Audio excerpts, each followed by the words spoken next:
Good morning. Nangingisda na naman tayo dito sa may Majra Al-Sail.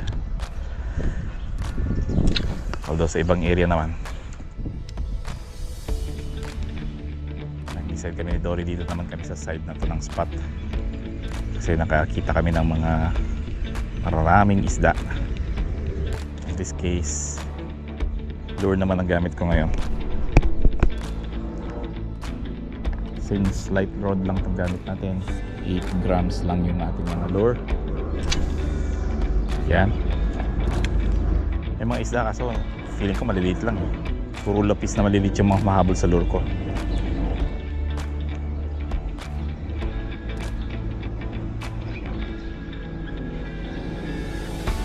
Wala pa tayong swerte, hindi pa tayo nakakita ng malaki eh.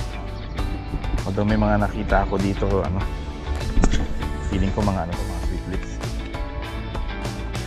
And balak kunin ni Dory, malalaki din eh. Yun nga lang sa lure, hindi sila kumakaganda. Picky eaters yung mga yun.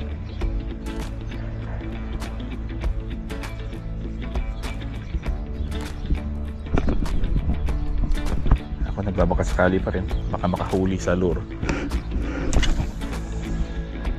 Kahapon kasi wala din masyadong swerte, si Dory lang nakakahuli ng ay, fish on tayo. Kaso nilagay sa baba. Ano kaya to? Fish on tayo. Grouper. Meron tayong huling grouper. Ay, huli tayong grouper. Ay, nakahuli tayong grouper. Nandito yung grouper, huli natin. Ayan o. Huli tayong grouper. Ay, nako, good job. Ay, ang laki. Good size. Huli tayong grouper. Hahay, kalain mo. Nakakuha tayo. Problema lang is ang laki. Pasok sa banga. Kunti lang yung Pwede yan, saktong-sakto yan sa pangsinigang. Kalain mo, nakahuli tayo. Yan. Laki yung natin, lapu-lapu oh. Kalain mo. First catch. Gamit ang 8 grams na lure. Medyo maingat ako sa mga ganitong isda kasi hindi ako sanay eh. Puro bako ko lang ako eh. Pero at least, yan, pwede tayo. Pang small time lang kasi yung ang inyong lingkod, pang light fishing lang tayo. Wala tayong gawin. Patuha tayo ng magandang lapu-lapu. Ay, tanggalin ko muna. Yun o, hamor. Malaki yan. Sakto yan sa sinigang.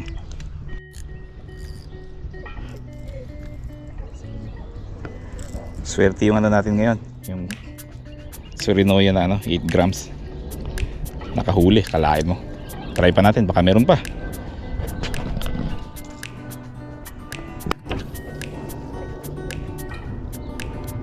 Biglang sumulpot galing sa ibaba yung lapu-lapu. Ang gamit pala nating minnow ay hindi siya sinking floating to. Pero nakita ko yung lapu-lapu galing sa ibaba, inakyat niya talaga.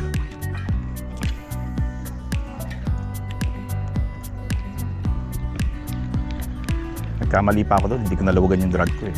Buti na lang at kinaya ng natin, ng rod. So far maganda yung action nitong lure. Meron siyang wiggle, ang langoy ba. Buti na lang at matibay yung FG knot natin. Uy, ang laking isda lang sa baba.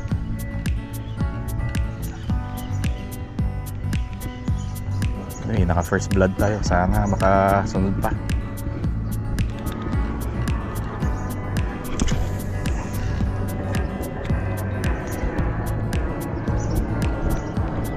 No matter how hard we try to make the lure sink, hindi siya basta-basta lulubog. Kasi floating nga. Kagandahan sa mga ganito yun lang, walang snag. Babato kasi yung pwesto natin. Man-made kasi itong side na to ng lake dito sa may Malchira Sail Park.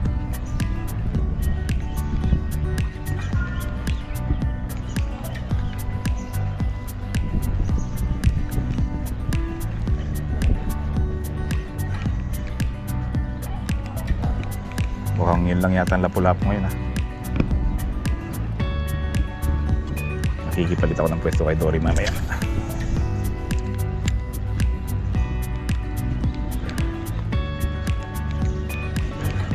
Tila lang.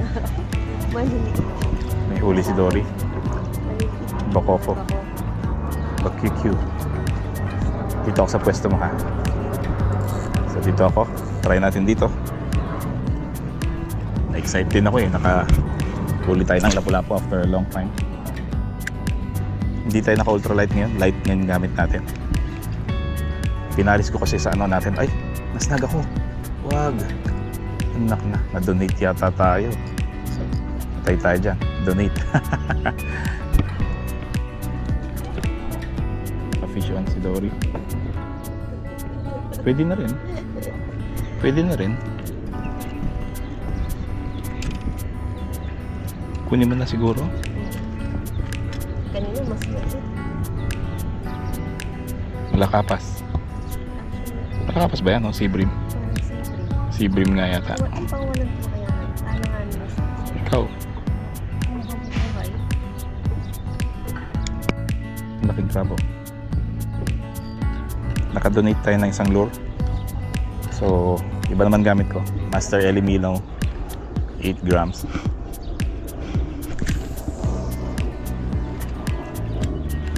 Yun nga lang, hindi to floating minnow.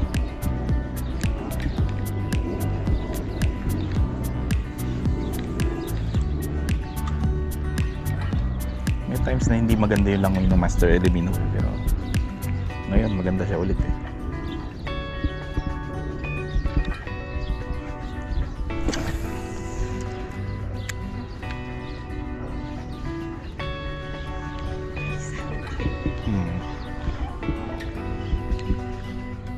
Mga queenfish na maliliit, mahabol. Buti na lang natin hindi tinutuluyan yung ating ano. Hindi tayo mahilig sa queen.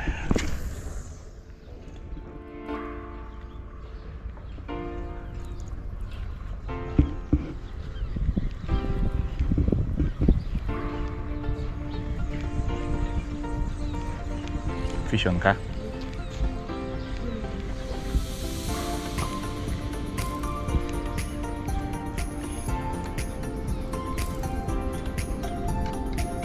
Ang problema, may mga batuhan dito. Kung may lumabas man na hamor, hihilahin yan pababa sa mga bato.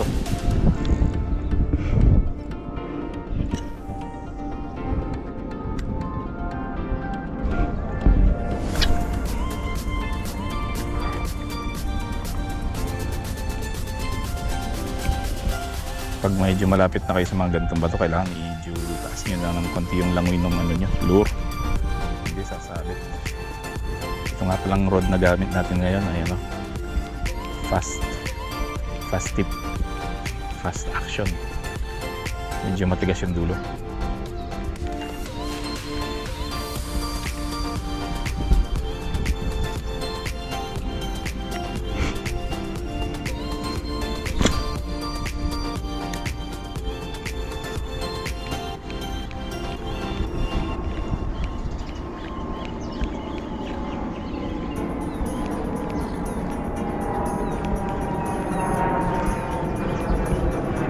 Wala pa rin ah.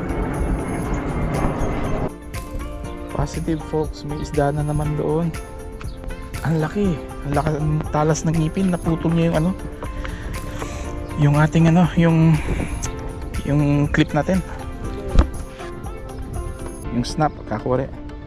Naputol niya ano. Naka-fluorocarbon naman tayo ah. 100% to eh. Naputol niya. Ang linis oh. Talas ng ngipin. Diba, try natin ulit. Baka nandiyan pa siya. Mayroon pa tayong isang Master Ellie. Mas matas na version yata ito. Version 3, I think. Kasi yung na-donate kanina na Master Ellie. Ano yun? version 1. So ito muna. Sayang, nakadalawang donation na tayo. Kung mapapansin nyo nga pala sa mga Master LE, may mga libreng ano na yan, leader line. Although hindi ko alam kung fluorocarbon yan, so medyo ingat lang. So nakapagpalit tayo. Bagong Master LE Minnow. Tinuganda ka. Si Dory meron daw kumakagat. Ang lakas pero manok. Ako balikan ko yun dito. Rest bakan natin. Baka nandyan pa. Ang problema baka nadala na yun kasi kimagat siya dun sa may ano natin, Master LE. Sana bumalik ulit yung isda malaki.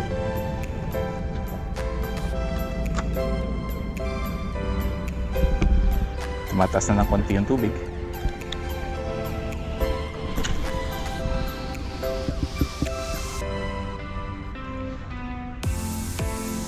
Konting lubog.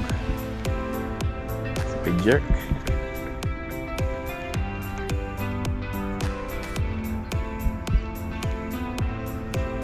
Tsempuhan pa natin yung lapu-lapu para madagdagan ba. Kahit dalawa lang okay na tayo dun.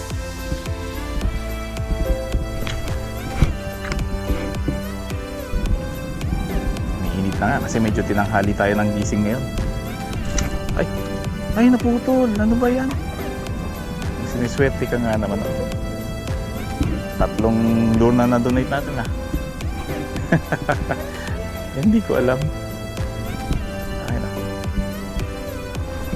Ayos lang yun. Marami pa naman tayong load.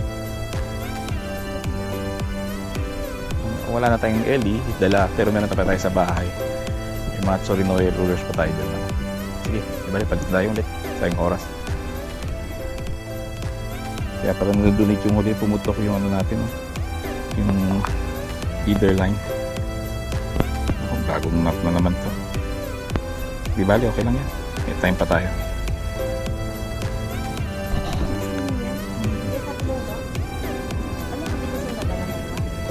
Pang 5 niya.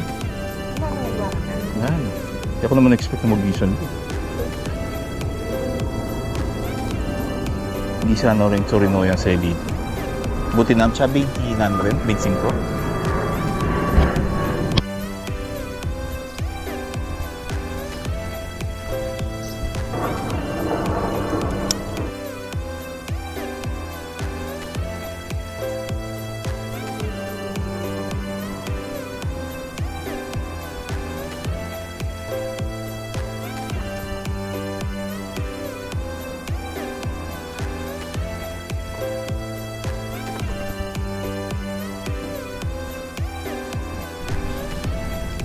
Fish on si Dory.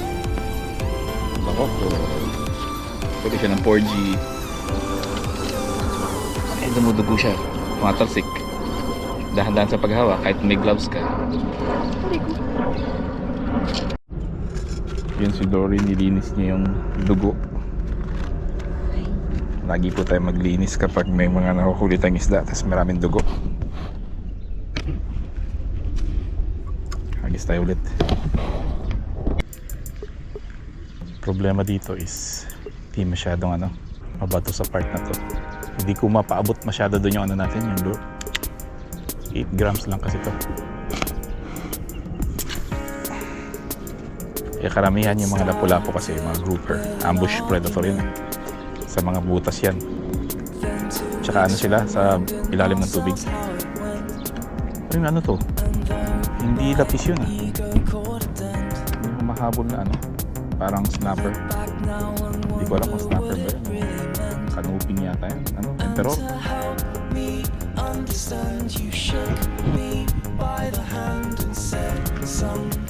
Kita.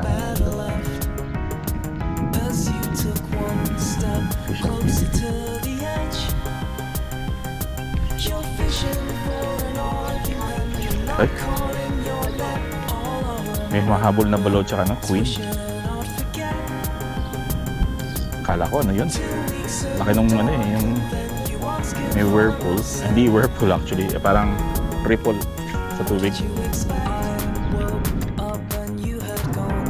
Hindi ako masyadong comfortable sa sa ginawa kong mono to leader na knot.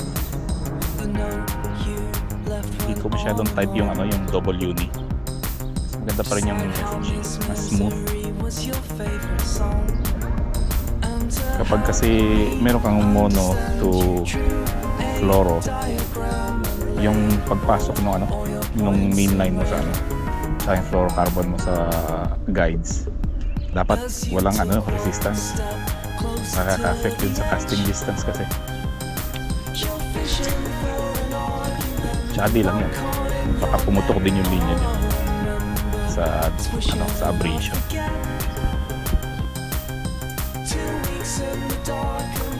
Wala akong nahuhuling isda. Mainit na rin kasi. Laro-laro na lang ako dito.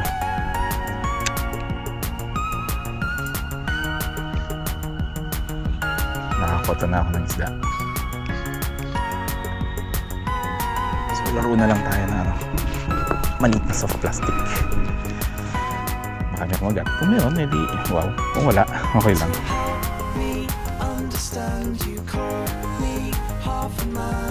Fish on ka? Fish on kay Lori.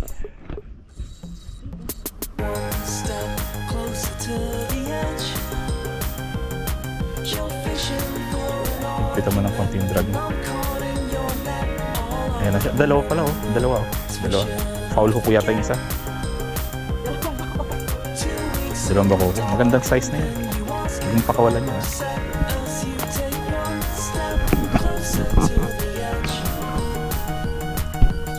Magandang size na yan. Magandang size na yan. Ay, nakawala na isa? Hindi.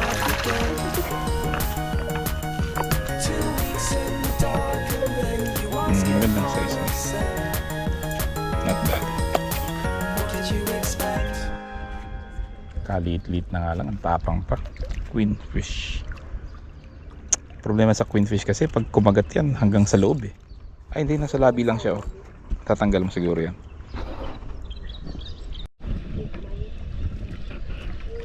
Wow, good size.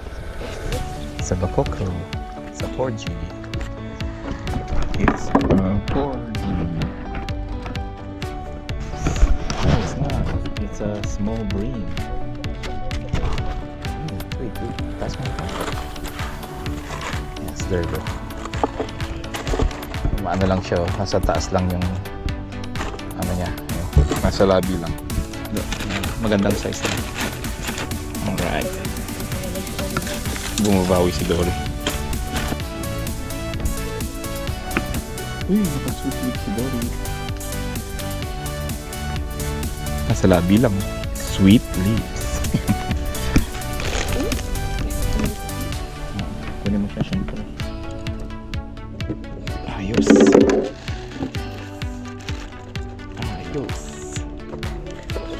Ang daming ulam. Dami na ulam na yan. Sobrang na daming isda.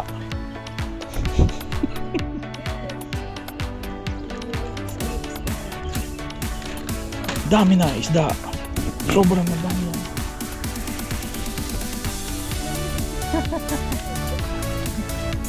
Kukunin na. Bye.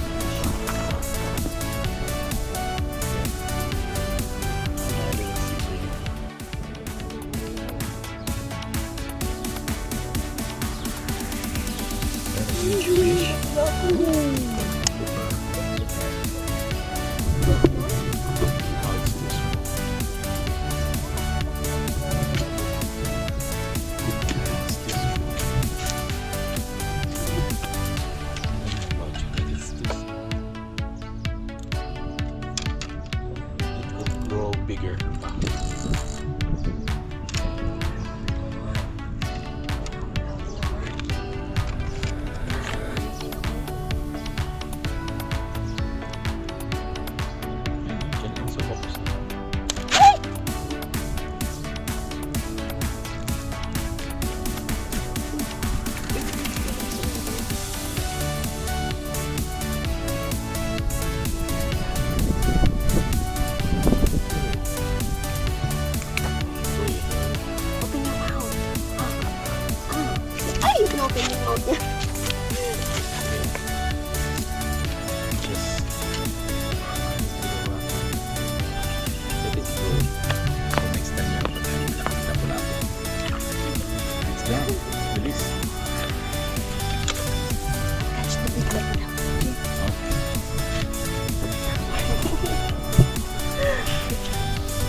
Uy.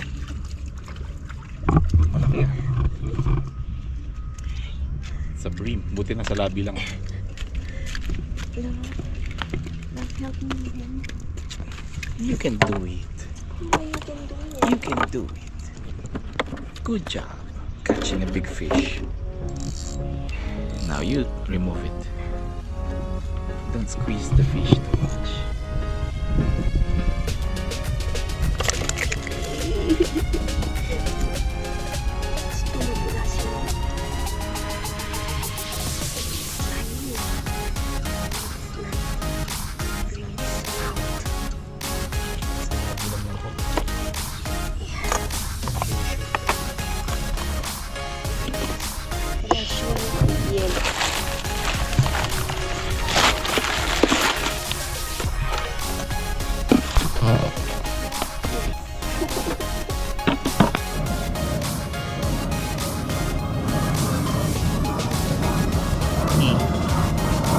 Crab.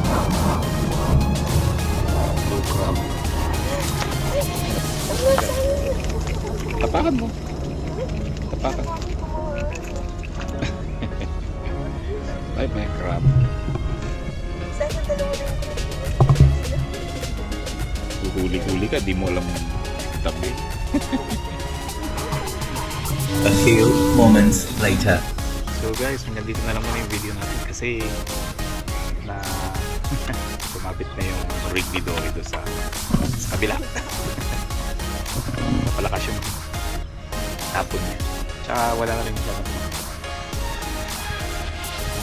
Uwi na kami. Ready na kami sa pag-uwi namin. Mag-ilipid na kami ng gamit. Thank you very much kung nakarating kayo sa part ng video na ito ulit. And I'll see you guys. We'll see you guys again next time. Maraming salamat and God bless. Stay safe, peace, aloha, and dyan sa Pinas. Maraming salamat po. Bye-bye.